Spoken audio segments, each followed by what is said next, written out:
Hello, I'm Sunita Williams. I'm up here on the International Space Station.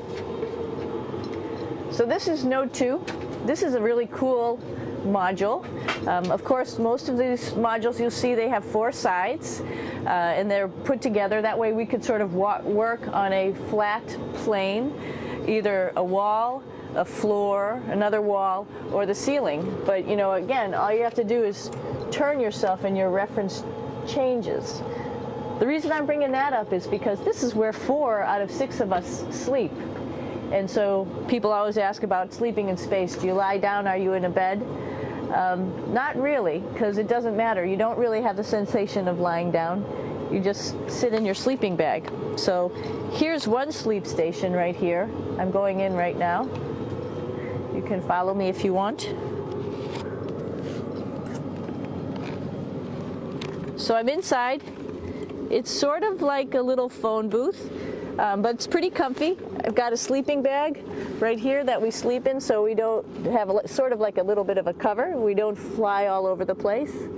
But you know, you can sleep in any orientation. I have it sleeping, feeling like I'm standing up right now, but like you saw, I'm on the floor. But it doesn't matter if I turn over and I sleep upside down. I can't have it, I don't have any sensation in my head that tells me that I'm upside down, so it really doesn't matter. The sleep station is also like a little office. We've got a computer in here. As you can see, we've got a couple little toys. I've got some books. I've got some clothes and other things that make it sort of like home. I'm coming out.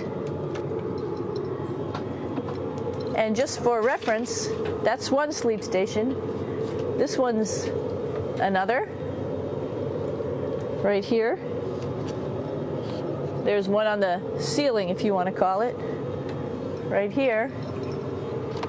And then there's a 4th on the other wall over here. So all of us sleep in a little bit of a circle. All right, come on back. There's more to show you.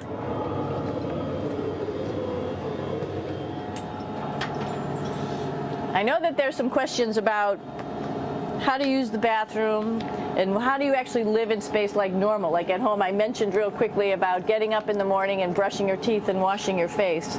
Well, how do you do that?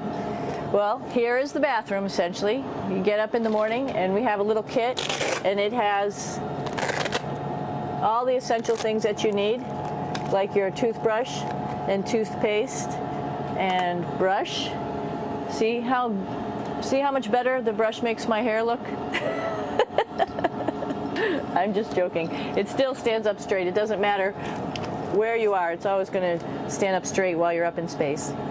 A lot of people ask about toothbrush and toothpaste. So, luckily enough, toothpaste, you can do it upside right this way, is sticky, and so it sticks to your toothbrush. No problem. Another cool thing is that water sticks to your toothbrush too. If you can see it, I'll have some water come out. The water is pretty neat up in space.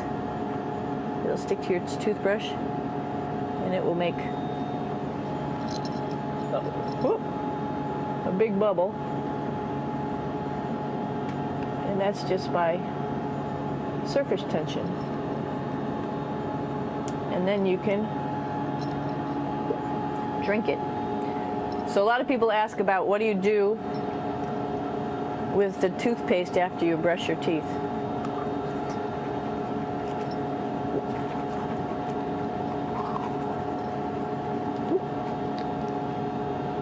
Two options. Swallow it, and it's sort of like mouthwash, but it tastes a little gross. Or you can just spit it out in a paper towel, and then you don't have to worry about it. Swallowing thing I wouldn't recommend at home. I'm only up here for 4 months, so it's not that bad. One of the most pressing questions about living in space, of course, is the bathroom. So let's take a look at that little piece of work. Come on in.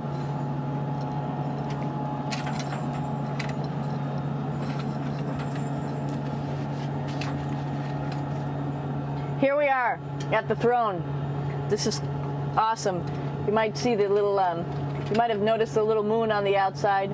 This is our orbital outhouse right here.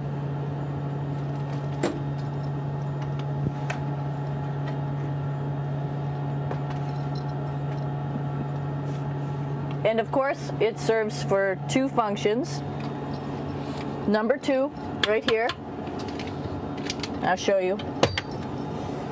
But you see it's pretty small, so you have to have pretty good aim, and you be ready to make sure things get let go the right direction. And it smells a little bit, so I'm closing it up. And that's of course for number 2.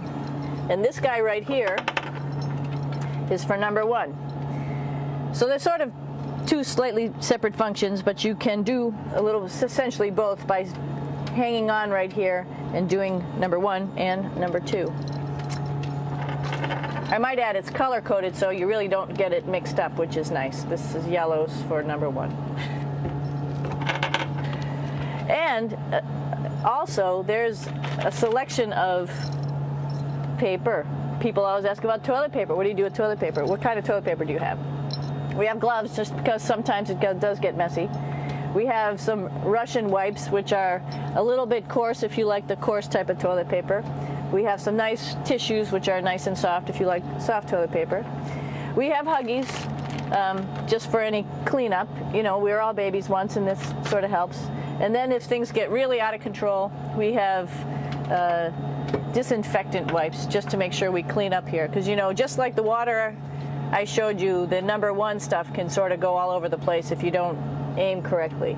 And did I mention both of these have a little bit of suction, so they should keep things going in the right direction. But like I said, sometimes things get a little out of control if you are out of control yourself flying around. So we have lots of protective stuff.